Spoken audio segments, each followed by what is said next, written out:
tell you that being a scholar of language was an invaluable asset throughout my life. And because of that, I'd like to invite you to consider the derivation not only of the word halal, but the family of language from which the term halal comes, which is actually a series of languages that probably date back somewhere to at least the Assyrian kingdom and possibly much earlier than that. If we actually think about the word halal, which as we know now in modern interpretations means permissible, before it actually had a much deeper meaning. It had a meaning that involved not just permissible, but good for the well-being of humanity. It wasn't just about laws, and it wasn't just about facts, and it wasn't just about following orders. It was about understanding that we as human beings actually come with an operating system, and that operating system has a code, and the code, if we follow the code, is actually aligned with the best expression of who we are and the best expression of what we can be. And halal is a part of a much deeper principle, and that deeper principle is Sharia. One of the most misbranded and misknown and mislabeled principles in our modern time. But Sharia, if we go back to the 7th century and the 8th century, actually had a very profound meaning.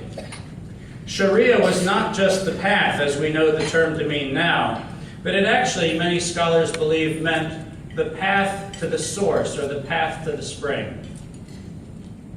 I'd like you to sit with that for a moment. Think about the region of Persia. Think about the region of Mesopotamia. Think about the region of the Arabic Peninsula. And ask yourself, what is the importance of the path to a spring, the path to the source?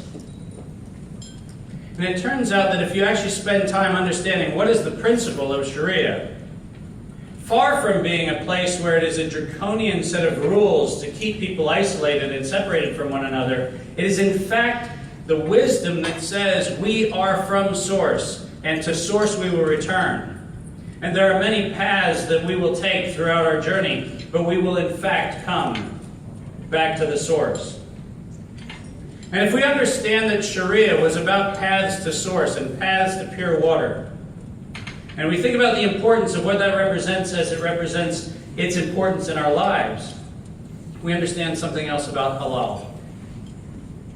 Halal is the principle of non-defilement.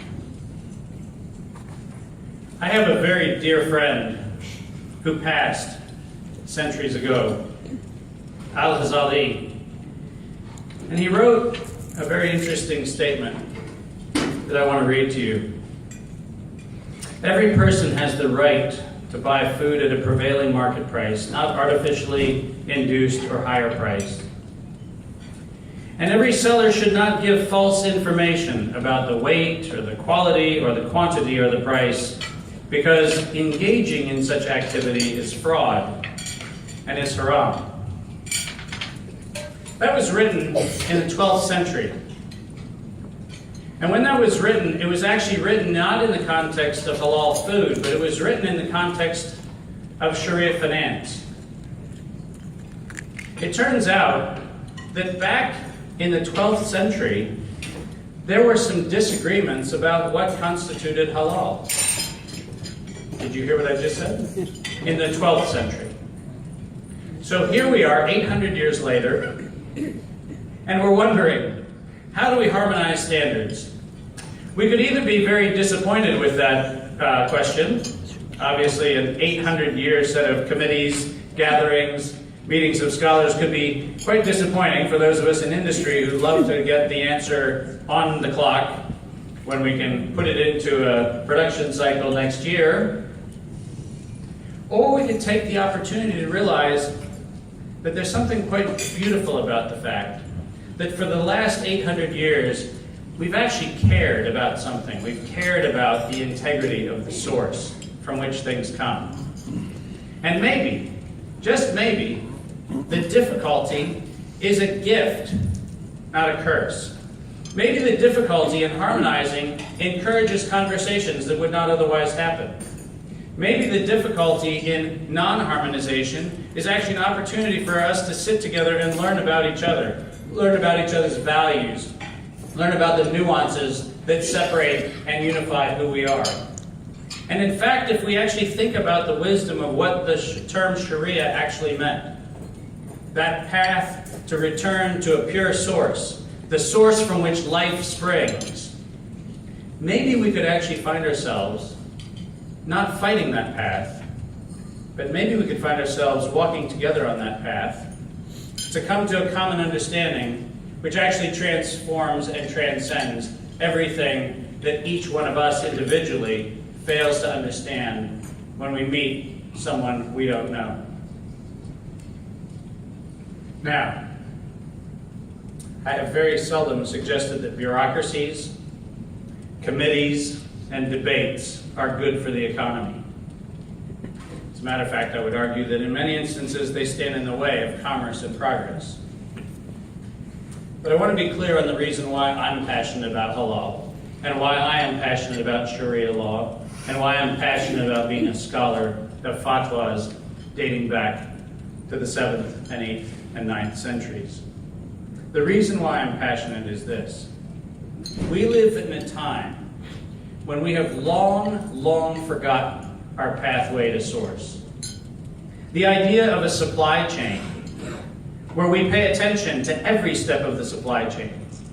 Literally the material from the earth that we take into our hands or into our stewardship, and the material that we put together and we assemble into products, and those products that we ultimately distribute and that we ultimately use and consume. We've long forgotten that the real purpose of halal, the real purpose of speaking the name of Allah when you have the opportunity to partake of this earth, had less to do about what goes into our bodies and a lot more to do about our awareness about who we are and where we belong in this universe. Because halal was really about making sure that we had two things. First of all, gratitude for being here on this planet. And second of all, confidence that we know the source from which things come and we will not defile that source. That's really the principle.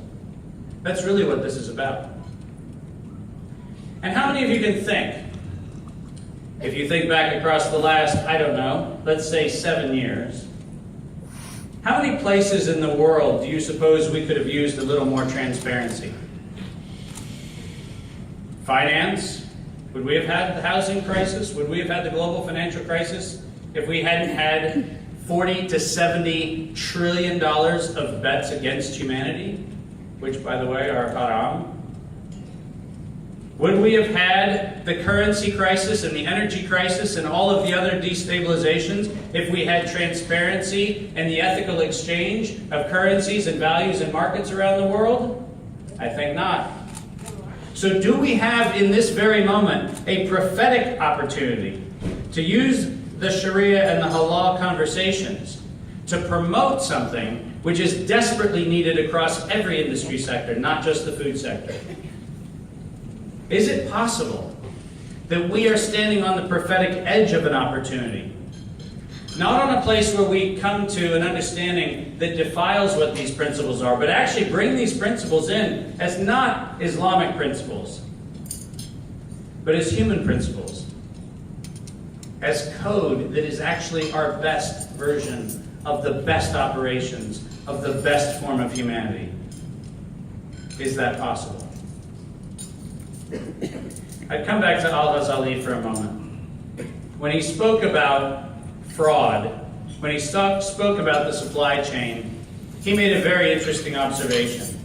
And his observation was that the principles of halal and the principles of Sharia finance needed to unify around one core principle, and that was that every person involved in the supply of goods or services in any form of trade anywhere around the world should themselves also be honored. So I'm going to make one very heretical observation. I think many of us involved in the halal industry need to also pay attention to the people that are involved in the halal industry. Al-Ghazali made the observation that for one loaf of bread, 1,000 laborers had to touch something. The carpenter had to build the plow. The blacksmith had to forge the iron. The farmer had to plant the seed. The seed had to be cultivated. The cultivation had to involve the miller, who had to have stones cut from the quarry. Do you see what happens? And before long, it's not just about bread. It's about the entire ecosystem of humanity that comes together to make the simple loaf of bread that is either simple or most profoundly complex. And in his observation, he said, halal needs to apply not only to the food that we consume, but to the gratitude we express towards every hand that touches any part of the process that we call halal. So the challenge tonight is not to find a convenient way to make halal expedient. That's not our objective. The challenge tonight is to see if we can rediscover the path back to source, that undefiled spring from which all life comes. And along that path, to see if we can start honoring each other as in fact the image of the Creator.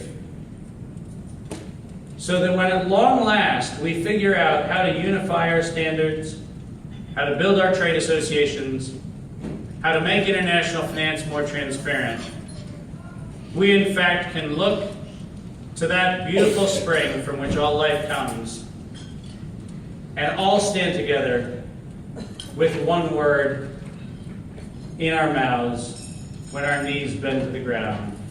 Alhamdulillah. Thank you very much.